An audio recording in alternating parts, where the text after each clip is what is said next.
It's over, Resident Evil. We're finished. We don't have a future together. I'm done. From this point onwards, I will not be playing future Resident Evil games, be it mainline or spin-offs or DLC or movie. I won't be watching movie or TV series adaptations. It's over. I am done with modern Resident Evil. What you are looking at right now is the original Resident Evil. The game that got me into the Resident Evil series. When I played it for the first time, I instantly fell in love with the game. And over the years, the series. Resident Evil 1, 2, 3, Code Veronica, 0, and Remake. As far as I'm concerned, those are the only Resident Evil games, because they're all survival horror games. They all retain the charm of the original Resident Evil in terms of survival horror, in terms of inventory management, proper inventory management, real inventory management, ammo management, health management, survival horror.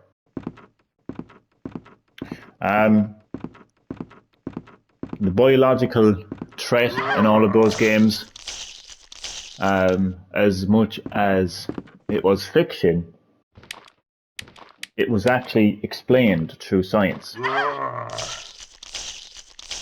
Because the T virus and all the variants, the G virus, the T Veronica virus,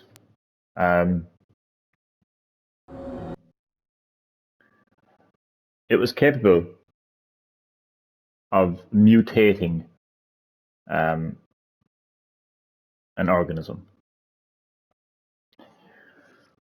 So you could understand why the biological weapons in the Resident Evil series looked the way they did and acted the way they did.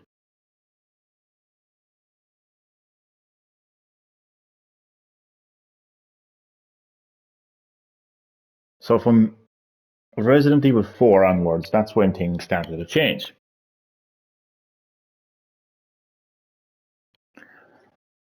First of all, the series started to become an action series.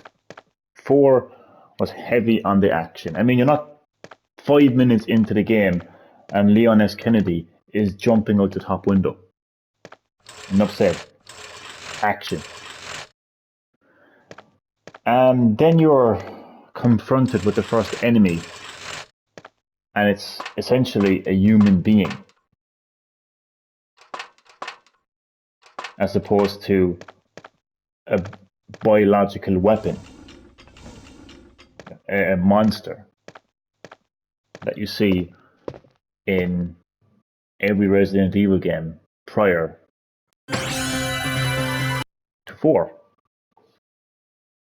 And it's explained through a parasite called the Las Plagas. 5 is just oh my god. I mean, it's just action man. Chris Redfield plays action man. Is the only way that I can actually sum up Resident Evil 5, to be honest with you. Chris Redfield punching a boulder. I think might have been the death of the series, if you ask me. 6, oh.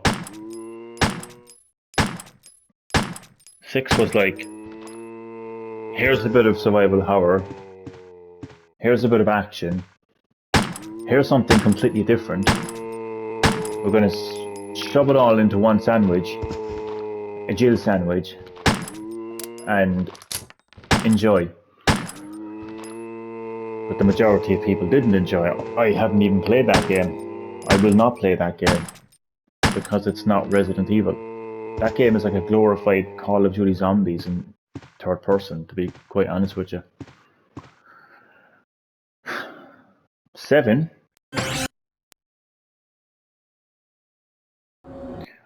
Before we go any further, I mean, I've had a change of heart. I'm looking at things differently because people who know me will know that I enjoyed Resident Evil 4. They'll know that I actually enjoyed 5 for what it was, and they know that I actually enjoyed 7, and they actually heard me say that Village was actually my favourite Resident Evil game of all time. But I've had a change of heart. I'm looking at things differently now. 7 was Capcom's attempt to bring in new players who played Outlast in particular, players who played trendy, flashy survival horror games. Survival horror games where it's like found footage, first person view, and they also brought in realistic graphics. Now, I'm not saying that a game in this day and age has to look like this. I'm not saying that. But I mean like realistic character models and stuff like that. I mean, it's Resident Evil, you know what I mean? It's a series that has giant eyeballs coming out of people's shoulders. No matter how realistic you're going to make the graphics, it's not a realistic universe, is it? Tell me the last person you saw that had an eyeball coming out of her shoulder, and I'll stop. You know what I mean? I'll delete this video. So yeah, there's nothing realistic about the Resident Evil series. So it just seems to me like Capcom are just trying to appeal to the Zoomers, to the modern gamers with 7. Especially by introducing new characters. Because if you stop and think about it, and I'm actually stopping and thinking about it right now, I think that's actually the whole reason why they actually introduced Ethan Winters. Because they wanted to appeal to a new generation of Resident Evil gamers. Because Capcom knew that people would say, oh, who's Leon? Who's Chris? Who's Jill? So they introduced Ethan Winters as a way of bringing in new gamers.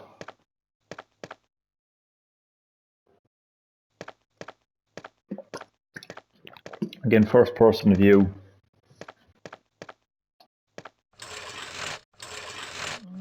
Cinematic stories. Village then was obviously a sequel. And I feel like everything in that game was just feminized. Now I know that Jill Valentine is the main character of Resident Evil 1.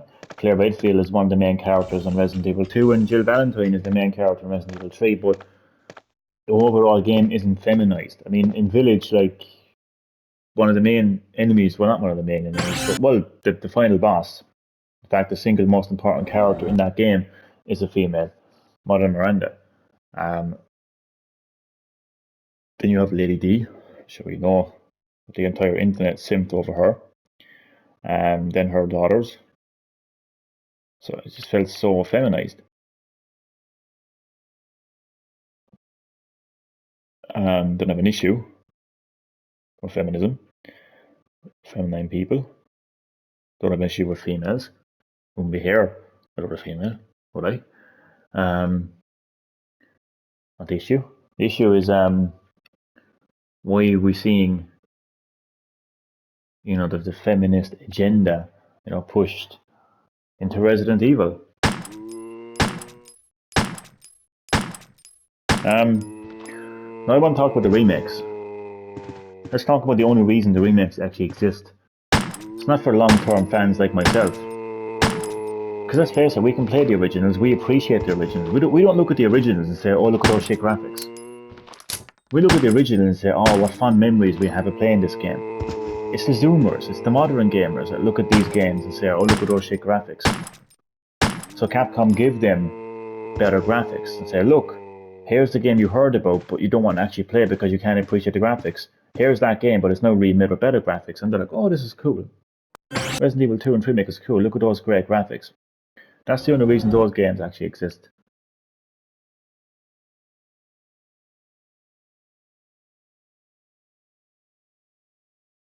In my opinion, anyway, at least. So I look at modern Resident Evil. I look at 4, I look at 5, I look at 6, I look at 7, I look at Village, and I don't see Resident Evil anymore. I don't see survival horror. I don't see the true charm of what made Resident Evil Resident Evil. I should also point out these are my personal opinions, these are my personal views, my personal thoughts. Can't speak for you, you can't speak for me. It is what it is. I've been playing this series since the beginning. And this is how I feel on the series I grew up playing. I didn't jump on board from 4 and 5. I didn't jump on board with the remakes because I couldn't be bothered playing the originals because I can't appreciate the original graphics. No. I didn't jump on board 7 and Village because it's in first person view. No. No. No. I played the series from the beginning and this is how I feel about the future of Resident Evil. I was mentioned, I'm kind of jumping all over the place now, but look, overall, what I'm saying is I'm done with the future of Resident Evil. I don't see a future between myself and the future of Resident Evil. That's all you need to know, but I'm going to continue the video nonetheless. Now, I spoke a little bit on this actually in my video that I uploaded yesterday about Capcom promising free DLC for Village and then actually charging €20. That's what kind of well, not really, that's not what started it. I think that was the final nail in the coffin, really, because that's another issue that I want to get to actually in the video. But one thing I actually mentioned in that video was just how crazy modern Resident Evil is getting right now in terms of its story, in terms of its lore. Now, I know I mentioned that there's nothing realistic about Resident Evil. You know, you have people with giant eyeballs coming out of every part of their body. Nothing realistic about that. But as I mentioned, there is a fictional virus in that game that you can actually at least try to understand. Because what it does is basically it alters DNA. It mutates DNA.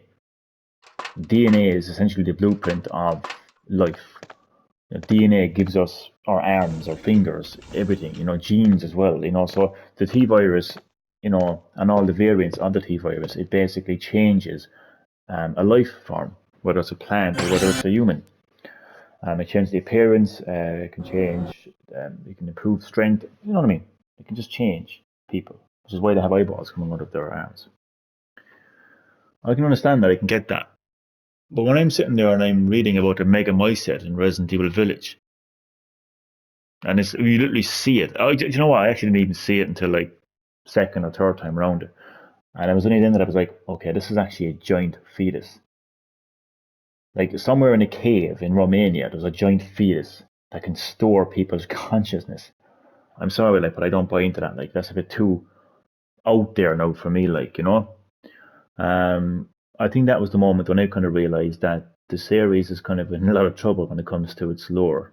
I mean, it was one thing from the gameplay when you had Chris Redfield punching a boulder. That kind of ruined the gameplay of Resident Evil forever. But then we have a Mega Myset, a giant fetus, which again is capable of, like everyone who died in the village, that their consciousness gets stored into this fetus. I don't buy into that, I just don't. I don't buy into that, no.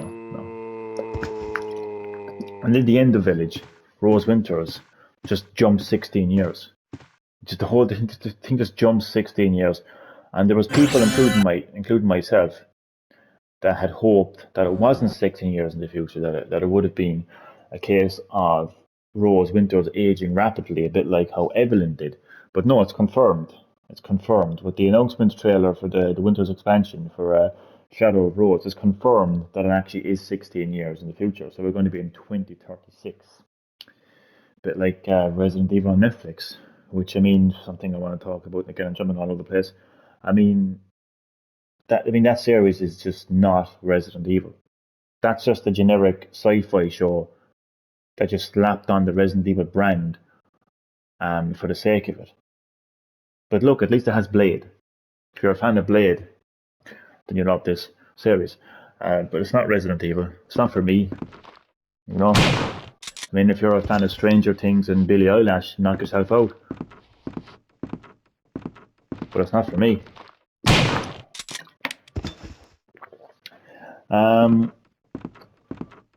But yeah, 2036 is where Shadow of Rose takes place.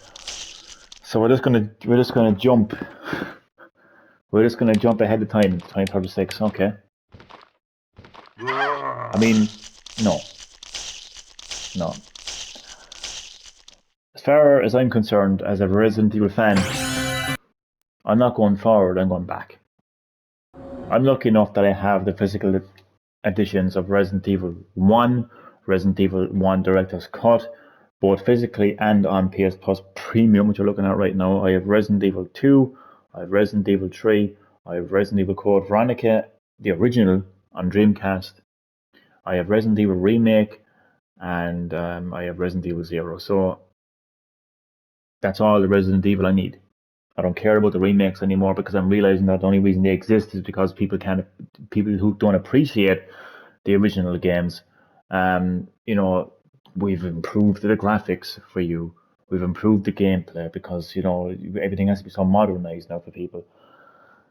So yeah, I mean, Resident Evil is not going anywhere for me as far as what I consider Resident Evil. All those games that I mentioned, those are Resident. I mean, Resident Evil. I'm not done with Resident Evil. I'm done with the future of Resident Evil. Think about it this way, right? The person who created Resident Evil, Shinji Mikami, he's gone from Capcom. He doesn't work for Capcom anymore. He doesn't make Resident Evil games anymore. But the Resident Evil series is still around. So Resident Evil. I mean, I'm not done. I'm still around. I'm still going to play Resident Evil, but I'm not going to play the future of Resident Evil. I'm not going to be any part of the future of Resident Evil.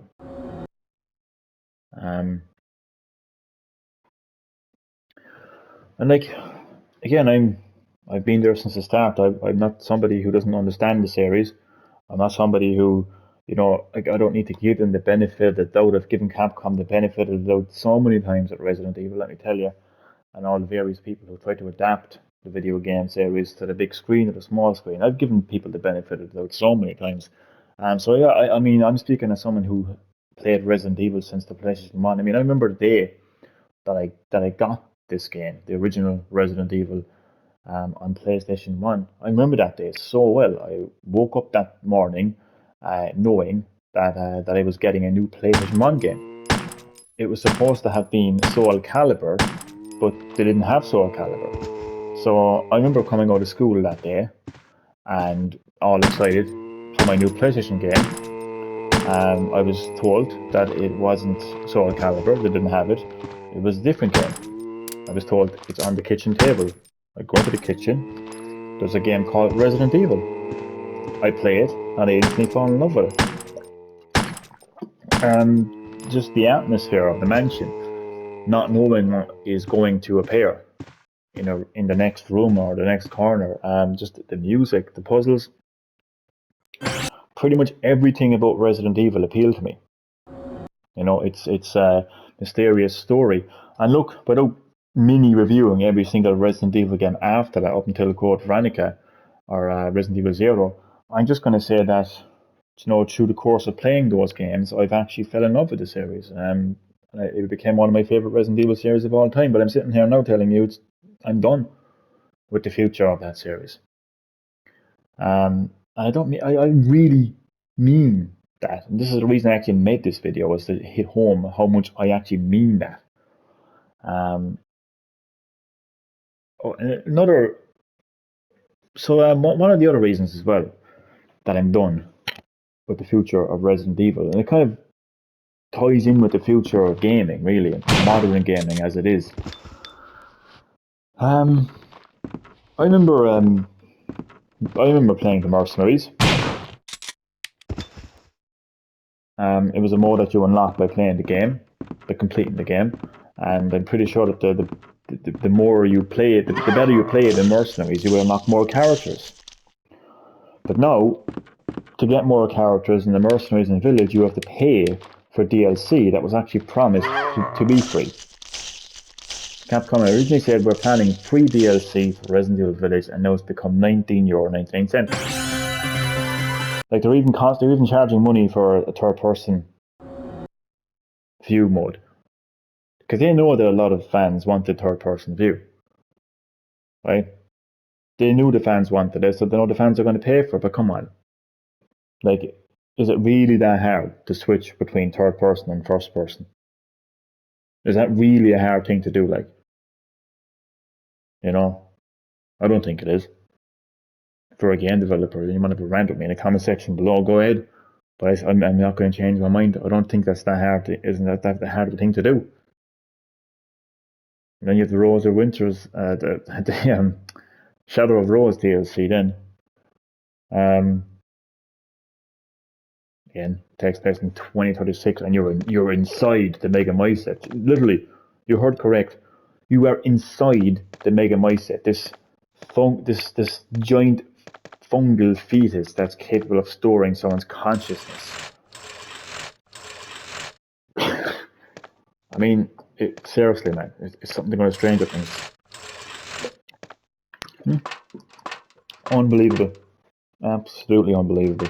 But the point I wanted to make was, there used to be a time where a game company would release a finished working game on a cartridge or a disc, and you complete the game and you'd unlock like an extra mode, like in Resident Evil, the Mercenaries, right? And then the more you play through the Mercenaries, the more characters you would unlock. So even in Resident Evil 4, that had Mercenaries, and you could unlock characters in that as well. But this thing about like having to like pay DLC to get extra content in the Mercenaries, I don't want to have anything to do with that. And I also want to say that this decision, I wanted to really make this video, and I wanted to really send a message, because anyone who knows me knows how much I love Resident Evil. This is the first of many decisions that I'm going to make going forward. If I can walk away from Resident Evil, imagine what else I can do. See, I am taking action by taking action. I'm not going to take action by going into social media and effing and blinding, some Facebook page, and then 2 weeks later buying what I'm complaining about. Oh, I'm never again getting a Resident Evil game, and then buying Resident Evil. Like, do you know what I mean? I'm actually taking action by taking action. So yeah, I mean, the way I look at it, man, I mean, I'm not actually kind of sad about this, because, I mean, as far as I'm concerned, Resident Evil is finished in terms of its lore. If I actually start and think about it, it's actually been finished a long time ago, because I know I like to reference things like Spencer and his original mission, but let's face it, what did they actually, they didn't really show that. Like, they reference it in Resident Evil 5 for a little bit, but that's about it. He dies straight away. The first time you see Spencer, he's dead. He gets killed by Wesker. So it's not like the deep lore means anything to Capcom anyway. So I know I keep talking about the lore of Resident Evil. I love the lore of Resident Evil. I love the deep lore of Resident Evil. It's not like Capcom ever planned on actually doing anything with it. So if you stop and think about it, as far as the games are concerned, like as soon as the Umbrella Corporation fell, as soon as Raccoon City fell, that was the end of Resident Evil. When you stop and think about it, that's what I think anyway. And that's exactly what I think. And look, let me know what you think in the comment section below of what I'm saying. But that. We're done with Resident Evil. You know, I'll just hang on to the photos, the memories of this series. But as far as the future is concerned, there is no future between me and Resident Evil. We're done. And I'm done with this video, so thank you so much for watching, and I will see you in the next one.